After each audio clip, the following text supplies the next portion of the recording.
उंगली पकड़कर पहुंचा पकड़ना कहावत तो आपने सुनी ही होगी, जिसका अर्थ होता है थोड़ा पाकर अधिक पाने की कोशिश करना।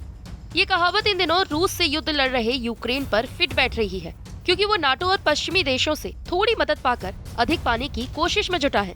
रूस के खिलाफ युद्ध में अमेरिका, ब्रिटेन समेत कई पश्चिमी देश यूक्रेन को लगातार एडवांस हथियार मुहैया करवा रहे हैं।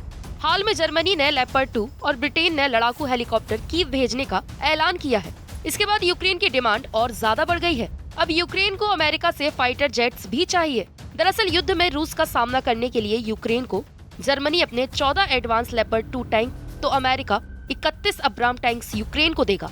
जर्मनी के रक्षा मंत्री बोरिस पिस्टोरियस ने बताया कि यूक्रेन को इन टैंकों की डिलीवरी मार्च के अंत या अप्रैल की शुरुआत में कर दी जाएगी। टैंक्स की मांग पूरी होने के बाद जेलेंस्की ने कहा कि जीत की ओर ये हमारा एक महत्वपूर्ण कदम है। हालांकि टैंक मिलने की घोषणा होने के बाद भी यूक्रेन की और हथियार हासिल करने की चाहत खत्म नहीं हुई है। यूक्रेन का कहना है कि बैटल टैंक्स मिलने के बाद अब उसे फाइटर जेट्स भी चाहिए। यूक्रेन के रक्षा मंत्री के सलाहकार यूरी साक ने एक बयान में कहा कि यूक्रेन की अगली चुनौती फाइटर जेट्स हासिल करना है। अगर हमें वो मिल जाते हैं तो यकीनन जंग के मैदान में हमें बड़ा फायदा होगा।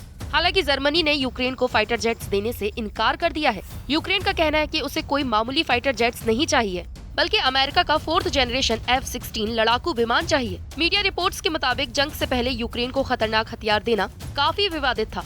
अमेरिका समेत कई पश्चिमी देश ऐसा करने में हिचकते थे। अब वक्त और हालात बदल गए हैं। हथियार न देने के टैबू को लगातार तोड़ा जा रहा है। यूरी साक ने कहा कि पहले वो हमें आर्टिलरी नहीं देना चाहते थे, लेकिन उन्हें देनी पड़ी। फिर वो हमें हिमरास मिसाइल डिफेंस सिस्टम नहीं देना चाहते थे, हमने वो भी हासिल कर लिया। कई महीनों की बातचीत और बहस के बाद अब उन्हें बैटल टैंक्स भी देने पड़ रहे हैं।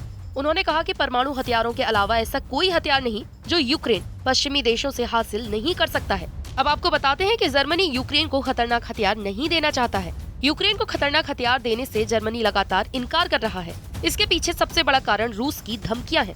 लेपर्ड देने की घोषणा होने के बाद रूस ने कहा कि जर्मनी ने सेकेंड वर्ल्ड वॉर के बाद दोनों देशों के बीच हुए सुरक्षा समझौते को तोड़ा है। रूस के विदेश मंत्रालय के प्रवक्ता मारिया जाखरोवा ने टेलीग्राम पर कहा कि लेपर्ड टैंक देने के फैसले से साफ है कि जर्मनी पहले से ही रूस के खिलाफ जंग की तैयारी कर रहा था।